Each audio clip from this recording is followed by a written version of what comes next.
कि अगर राज्य में हमारा दलित भाई ही दिशाहीन हो जाए तो आरक्षण तो मिटाने के लोग प्रयास करेंगे।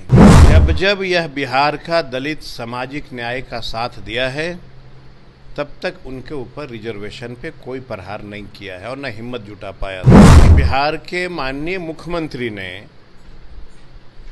रामविलास पासवान को सबक सिखाने के लिए दलितों को दो हिस्से में बांटा। पासवान को छोड़ दिया दलित में और बाकी सभी जातियों को कर दिया महादलित में। महादलित मिशन करके अलग से योजना आई, उस योजना में पासवान जातियों को भी अलग करके रखा गया।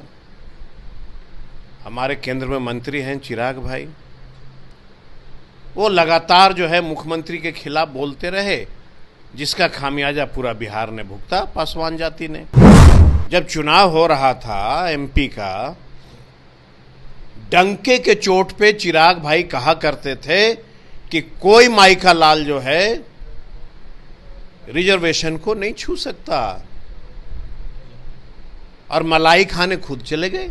देखिए, बीते दिनों बिहार विधानसभा के नेता प्रतिपक्ष तेजस्वी यादव ने आरक्षण के मुद्दा को उठाया था और ऐसे में उन्होंने साफ कहा था कि जिस तरीके से 65% आरक्षण जो है 9वीं अनुसूची में शामिल करना चाहिए एनडीए सरकार को। हमारे साथ बात करने के लिए बिहार सरकार के पूर्व मंत्री कुमार सुरजीत जुड़ेंगे। बात करेंगे कुमार सुरजीत जी, लगातार आरक्षण के मुद्दे को आपकी पार्टी, आप और आपके तमाम नेताओं के द्वारा उठाया जा रहा है, ऐसे में सरकार इस पर कुछ नहीं बोल रही है, शांत है, चुप है, कैसे देख रहे हैं और क्या कहेंगे? देखिए, सबसे बड़ी बात क्या है कि अगर राज्य में हमारा दलित भाई ही दिशाहीन हो जाए तो आरक्षण तो मिटाने के लोग प्रयास करेंगे। मेरा अपना निजी हमारा जो मानना है कि पता नहीं क्यों बिहार में दलित जो हैं वो सामाजिक न्याय के साथ पता नहीं क्यों नहीं जुड़ रहे हैं। जब जब यह बिहार का दलित सामाजिक न्याय का साथ दिया है तब तक उनके ऊपर रिजर्वेशन पे कोई प्रहार नहीं किया है और न हिम्मत जुटा पाया था। अभी जो अपने राज्य को माननीय न्यायालय का जो एक फैसला आया, चूंकि सर्वोपरि होते हैं न्यायालय, लेकिन लोकतंत्र में किसी भी फैसले पे आम लोगों को प्रतिक्रिया देना लाजमी है, ये कोई अपराध नहीं। अब आप एक चीज समझ लीजिए कि बिहार के माननीय मुख्यमंत्री ने रामविलास पासवान को सबक सिखाने के लिए दलितों को दो हिस्से में बांटा। पासवान को छोड़ दिया दलित में और बाकी सभी जातियों को कर दिया महादलित में। और बिहार में पासवान जातियों को इतनी बड़ी खामियाजा भुगतनी पड़ी कि 44,000 टोला सेवक विकास मित्र की बहाली हुई, उसमें पासवान अपना फॉर्म तक नहीं भर सकता था, वो उनके हाथ से चला गया। महादलित मिशन करके अलग से योजना आई, उस योजना में पासवान जातियों को भी अलग करके रखा गया। हमारे केंद्र में मंत्री हैं चिराग भाई, वो लगातार जो है मुख्यमंत्री के खिलाफ बोलते रहे, जिसका खामियाजा पूरा बिहार ने भुगता, पासवान जाति ने। अब जो है जीतन राम मांझी जी का बयान आया, ये कह रहे हैं कि रविदास हो, चौधरी हो, पासवान हो, इन लोगों का रिजर्वेशन खत्म कर दो, ये 70 साल से मलाई खा रहे हैं, हमें सिर्फ रहने दो।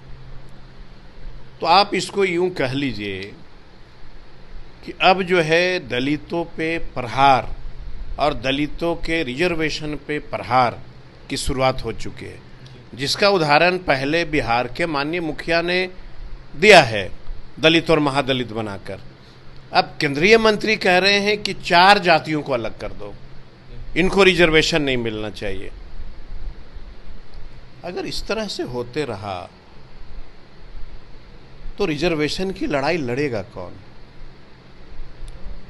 जब चुनाव हो रहा था एमपी का, डंके के चोट पे चिराग भाई कहा करते थे कि कोई माई का लाल जो है रिजर्वेशन को नहीं छू सकता, और मलाई खाने खुद चले गए। अब जवाब देना चाहिए ना उनको कि कौन लोग इस तरह की भाषा का प्रयोग कर रहे हैं। रामविलास पासवान के नेतृत्व में पासवान बिहार में जब थे तो नीतीश जी ने कहा कि इसको सबक सिखाओ, दलित महादलित कर दिया। अब फिर इस तरह का किसी की जो सत्ता आएगी तो वो बोलेगा रविदास को अलग कर दो, ये हमारा साथ नहीं देता। फिर कोई आएगा बोलेगा चौधरी को भी हटा दो, ये भी हमारा साथ नहीं देता। कोई आएगा बोलेगा मुसहर को भी हटा दो, हमारा ये साथ नहीं देता। तो ये जो फैसला आया है ना, इसके लिए अब बिहार के दलितों को जागना पड़ेगा और सोचना पड़ेगा। मैं स्वयं मानता हूं कि बिहार के दलितों ने अपनी गलती के कारण आज इस मैदान पे खड़े हैं कि आपके रिजर्वेशन, आपके जो आरक्षण है उसको लोग फुटबॉल के बराबर समझ लिया है।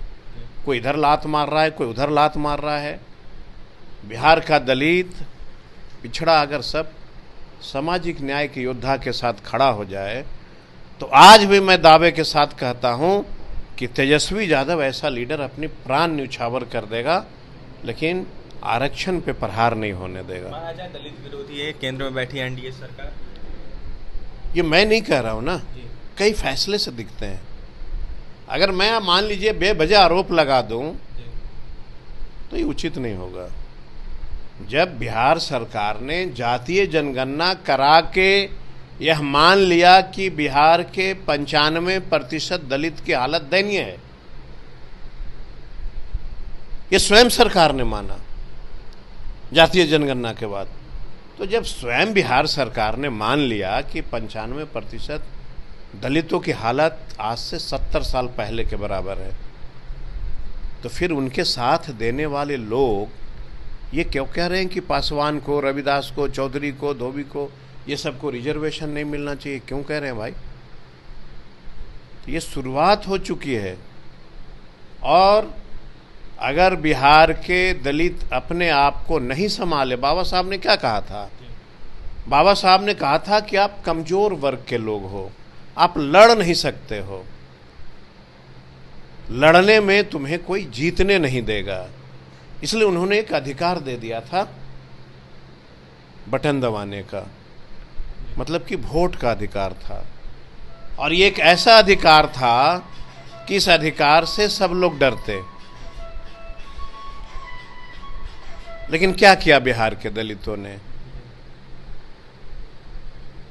समय के साथ अपने आप को वो समझ नहीं पाए और अपना मैंडेट किस ओर झुका दिया। अगर ये परिस्थिति नहीं होती, दलित भाई अगर हमारा सब दिल से खड़ा होता तो आज ये परिस्थितियां नहीं उत्पन्न होती। बिहार के दलितों ने अपने आप पैर पे कुल्हाड़ी मारा। बिहार के दलितों ने अपने आप पैर पर कुल्हाड़ी मारा है और ऐसे में कहीं ना कहीं जिस तरीके से इस तरह की परिस्थिति नहीं होती अगर दलित एकजुट अपने पैर पे खड़े रहते तो। बिहार सरकार के पूर्व मंत्री कुमार सुरजीत थे, जिस तरीके से आरक्षण का मुद्दा काफ़ी ज़्यादा चल रहा है, इसको लेकर अपनी प्रतिक्रिया दे रहे थे, तो वहीं चिराग पासवान और जीतनराम मांझी पर निशाना साध रहे थे।